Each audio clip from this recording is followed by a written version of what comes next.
Episode 41. Han Li fell silent. He turned his head away, gazing down the path in the direction Li Feiyu had come from, and watched in silence for a long moment. Since you've made up your mind, I won't interfere anymore. You should head back now. I hope you and Miss Zhang Xiur truly find happiness together. Li Feiyu's face immediately lit up with a broad smile upon hearing Han Li's words. Brother Han, those are the words I love to hear, and the most pleasing ones I've heard all day. I'll take my leave then. He then leapt into the air and, after a few bounds, vanished without a trace down the end of the path. That hurts. Han Li suddenly found he couldn't lift his shoulder. Li Feiyu had secretly channeled internal force into those slaps. His shoulder was swollen and throbbing, a painful reminder of the blow he'd taken. That little brat. Just because I remembered his sore spot?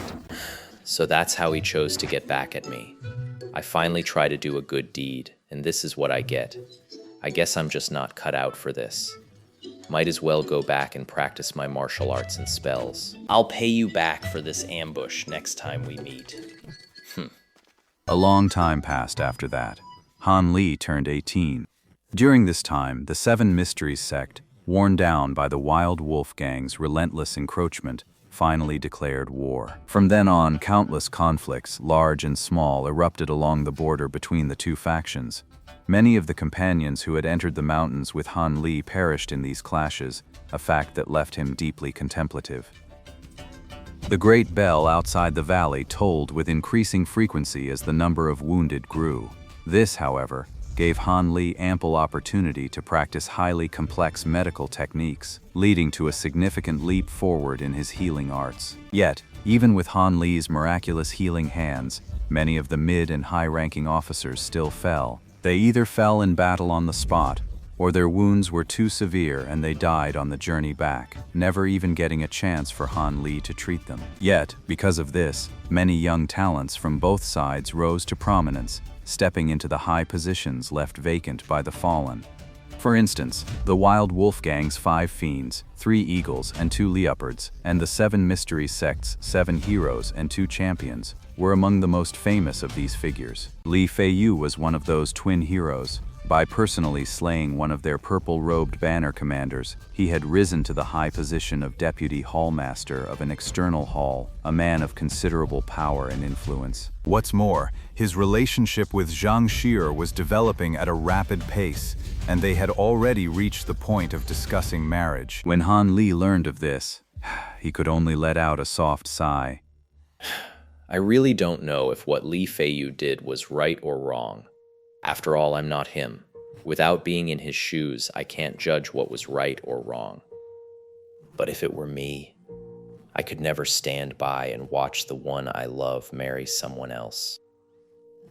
But to knowingly marry someone when you're about to die, that doesn't seem like such great courage either. So Han Li could only play dumb. After all, there's a natural closeness between people. Li Feiyu was his good friend, so of course he'd lean a little in his favor. Han Li was perfectly at ease with this. On top of that, another matter of critical importance had recently arisen, one that consumed the bulk of his attention. After countless failures, Han Li finally mastered the use of the wind-riding technique. The wind-walking technique is also an auxiliary spell, usable only by the caster themselves, but its practical applications far surpass those of the Heaven's Eye technique. After casting the wind control art, Han Li felt as light as a swallow. With just a light tap of his toes against the ground, he could effortlessly dart forward several yards. Of course, the effect of this acceleration was quite different from the smoke-shifting steps. The smoke-shifting steps technique is all about finding the smallest opening, turning the impossible into reality. It achieves short-range acceleration by burning through a massive amount of stamina. This footwork is most marvelous when used in tight spaces. The wind evasion art, however, was different. Once cast, aside from a minimal drain on magic power, it placed no physical burden on the user whatsoever. One could sprint freely without ever running out of stamina, and this speed boost would last until the magic power was exhausted, or the caster stopped the wind riding technique. As such, it's generally used by low-level cultivators for long-distance travel or simply getting from place to place. It's practically a must-have spell for any low-level cultivator venturing out. Ever since Han Li mastered the wind-riding art, his interest in the spirit-calming talisman and the mist-dispelling technique grew even stronger. He poured a great deal of time and effort into them, hoping that one day, like with the wind-walking art, he would suddenly achieve a breakthrough and everything would click into place. But after studying them again and again, I found I couldn't cast either of these spells. According to the book, the mind-calming talisman is a type of incantation talisman that requires a pre-prepared magic talisman to use. I've always just bought yellow paper from the nearby town, then used a brush to copy the symbol patterns from the book to make what they call talismans. The book didn't specify any particular pigment for drawing the talisman patterns, but I remembered that the talisman with the silver symbol from Mo Dai Fu was drawn using silver powder. There's no way to know if this pigment will work, but at the very least, these homemade talismans look identical to the examples in the book. It's a shame. Looking the part just isn't enough. When Han Li chanted the incantation to activate these talismans, the symbols on them did not emit the dazzling fluorescent glow they had for Dr. Mo, nor did any other unusual phenomenon occur. In short, his attempt was a complete failure. But after extensive research, delving into all sorts of relevant materials and books on spell lore, Han Li finally discovered that the talismans used by cultivators weren't just ordinary paper and ink casually drawn by mortals like them. They must be made from materials unique to cultivators and likely require a special method to craft. Therefore, even if his incantations and hand seals were flawless, the spellcasting was still doomed to fail. The same principle applied to the object control art. The objects it controlled were definitely not ordinary items, but specific tools used by cultivators. So, Han Li took all the strange items he'd gotten from Dr. Mo, including the soul-guiding bell and the 7 silver blades used for the 7 ghosts devouring soul technique, and tried using them as targets for the object control art. Unfortunately, not a single one of them responded to the spell.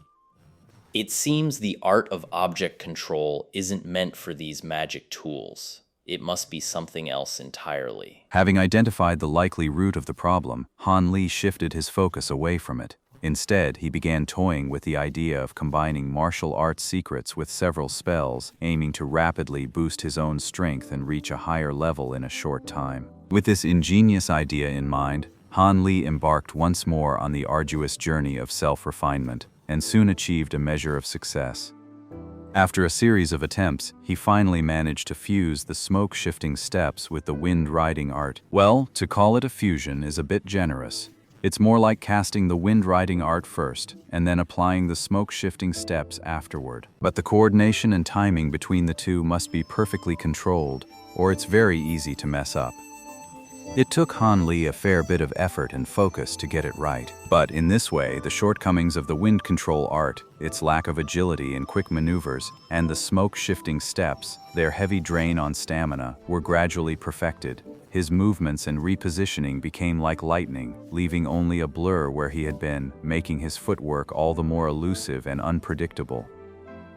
Not long after, Han Li made his own unique breakthrough with the fireball technique. The original use of the fireball technique was straightforward. After the small fireball manifested, the caster would use their magic power to propel it, launching the projectile at the target to kill the enemy. But Han Li thought otherwise.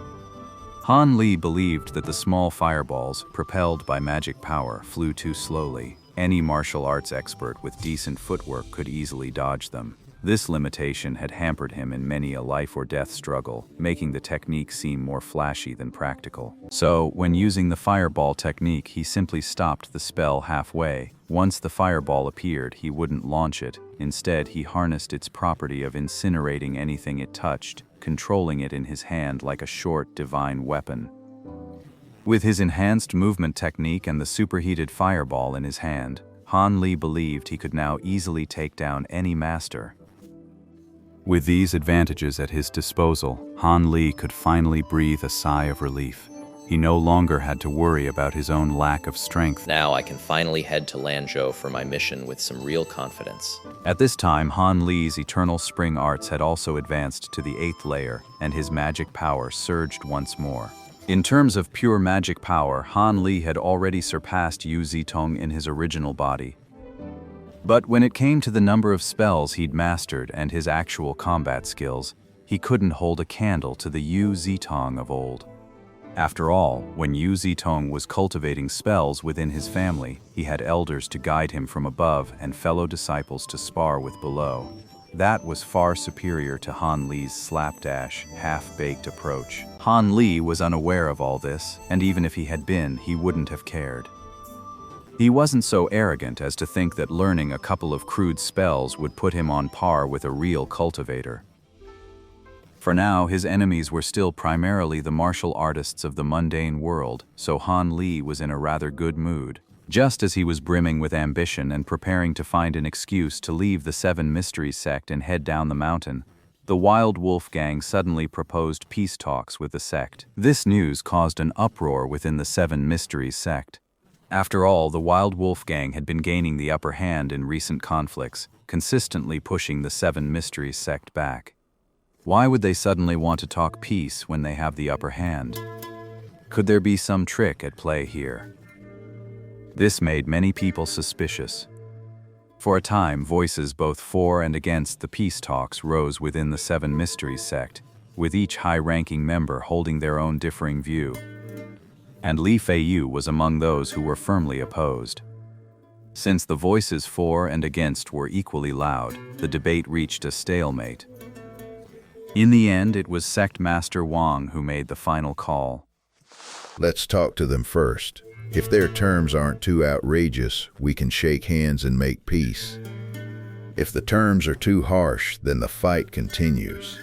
This half measure, this muddled compromise, wouldn't satisfy either faction. But it was the only middle ground, the only way forward.